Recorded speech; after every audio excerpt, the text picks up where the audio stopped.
como a espada. Amém, irmão? É um exemplo para a igreja ver e rever que nós precisamos caminhar. Às vezes nós fazemos trabalho, convida, a igreja fica totalmente parada, né, irmão? Nós vamos ter um trabalho sexta-feira lá no Guarani, de Goiás, né, irmão? E a gente às vezes convida, a Kombi está aí, mas ninguém interessa de caminhar, irmão. Nós temos que abrir o coração para Deus, para estar fazendo a obra de Deus, irmão. Amém? E eu creio que Deus vai abençoar todos nós, né? Mas eu quero aqui trazer uma palavra de Deus no livro de Lucas, capítulo 7, e verso 13, que diz assim: vendo-a, o Senhor sentiu grande compaixão por ela e lhe disse: não chores. Pode se sentar. Glória a Deus. Nós estamos aqui, irmão, num culto no lar, um culto abençoado por Deus. Quero agradecer a todas as irmãos jovens por estarem aqui. Eu fiquei muito feliz com a presença de todos os irmãos. E Deus vai recompensar cada um dos irmãos. Amém? Então nós estamos diante de uma palavra aonde uma mulher viúva da cidade de Naim. A Bíblia diz quando é viúva, porque ela tinha um esposo e o esposo dela faleceu. E ela ficou viúva. Mas ela tinha um único filho que estava do lado dela. Duas partes na vida dessa mulher. Dois sentidos na vida dessa mulher. Primeiro, ela perde o seu esposo, que cuidava dela, que ajudava ela. E segundo, o seu filho, né? Ela perde o seu filho. E esta mulher, ela projetou para o futuro daquele único filho que ela tinha. Ela investiu naquele jovem, para que ele pudesse crescer, ter conhecimento, para ele ser alguém na vida, para que ele pudesse sustentar ele e a sua mãe. Mas hoje houve um acontecimento que ele faleceu, né? E ela nem imaginava que iria acontecer isso. Perde o marido, investe do seu único filho e vai caminhando. Eu creio que ela era muito amorosa com o seu filho, porque era o único filho, né? E a perspectiva do futuro do seu filho, ela investiu nele, para que ele pudesse ter um futuro e automaticamente ela ser sustentada pelo seu filho. Mas a vida, ela interrompe. Em certas ocasiões, elas são interrompidas por alguma dificuldade, são interrompidas por algumas situações que às vezes nós pensamos que nós fomos o culpado de tal situação acontecer na nossa vida.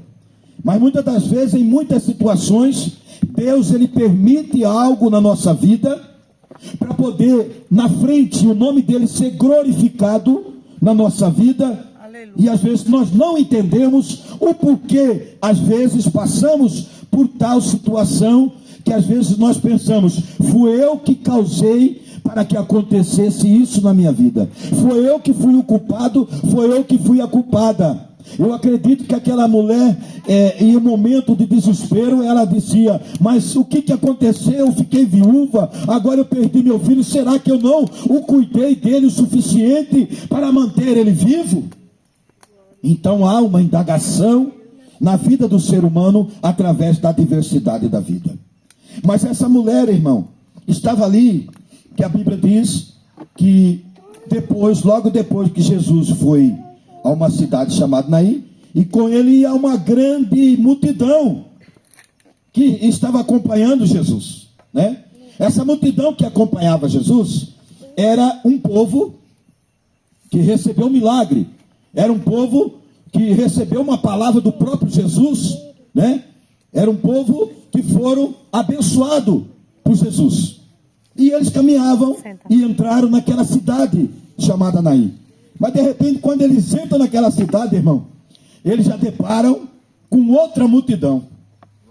E lá vem aquela multidão do pranto, do choro, do desespero, né? E as carpinteiras, que naquela época era pago as carpinteiras para chorar no velório de alguém que morria, para poder consolar, sei lá, uma maneira que eles tinham de consolo para quem perdeu alguém da família. E as carpinteiras estavam lá com aquele pranto, chorando pela morte daquele único filho.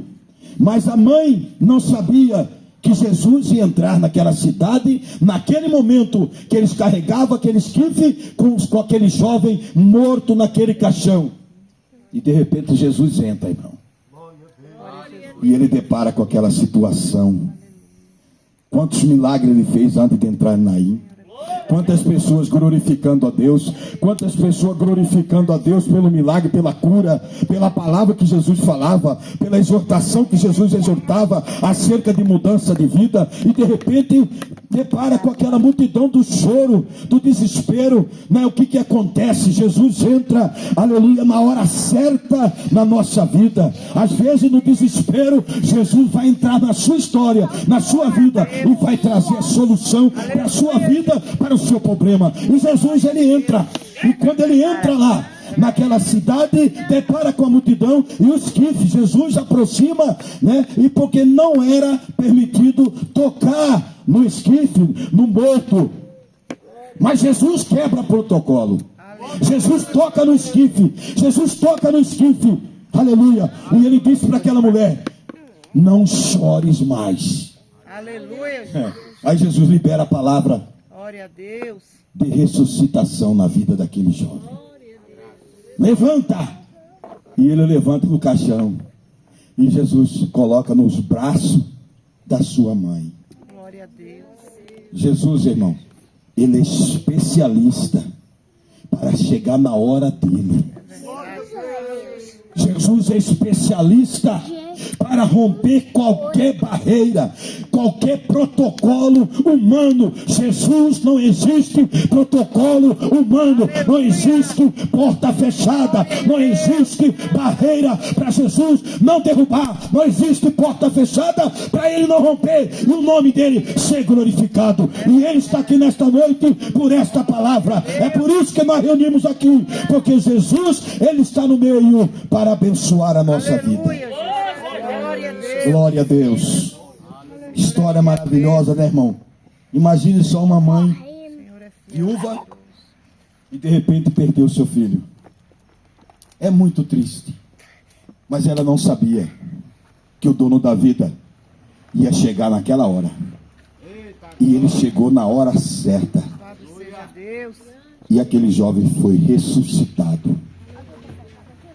Então não é motivo, irmão, de nós embaraçar nossa mente, de querer questionar o porquê que está acontecendo tudo isso. Meu Deus, sai fiel. O porquê que nos levou a passar por tudo isso. O porquê. O porquê, ele tem incomodado muitas pessoas. Você vai apanhar. Ele tem feito pessoas deixar de acreditar no poder de Deus, para que o por que que passo por isso, por que que está acontecendo isso na minha vida, irmão. Nós não podemos mais ficar o porquê disso, porquê aquilo. Não, você tem que dizer: olha, Jesus é na minha vida, Deus é comigo. Se Deus é por nós, quem será contra nós? Operando Deus na minha vida, ninguém vai impedir. Você tem que liberar palavra de vitória, palavra de bênção, palavra de milagre, porque ele está aqui nesta noite para mudar a nossa história. Louvado seja Deus. Louvado seja Deus.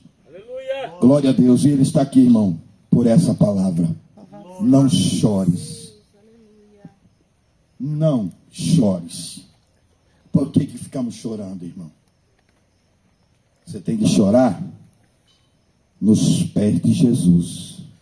É verdade, é glória a Jesus.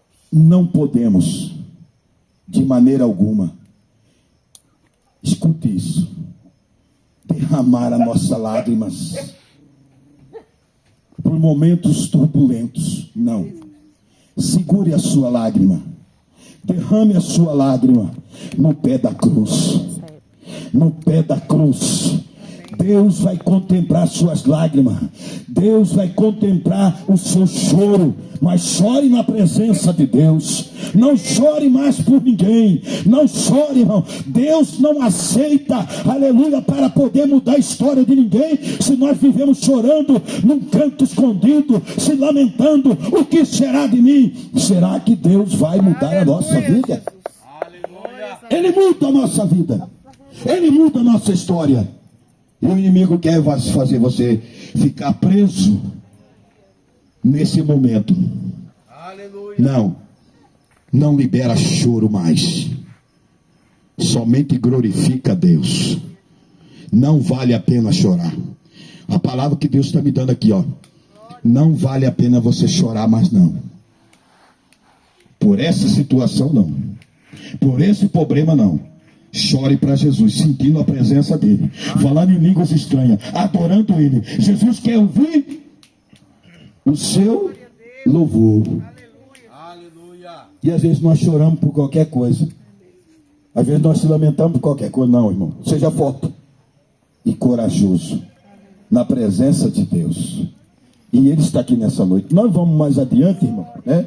Eu creio que não é por muito falar. Tem pessoas que pegam o microfone, ele quer falar 1 hora. A pessoa está até dormindo, ele está falando, né? Mas eu falei poucas palavras aqui, mas com direção da palavra de Deus. Vamos se pôr de pé, em nome de Jesus.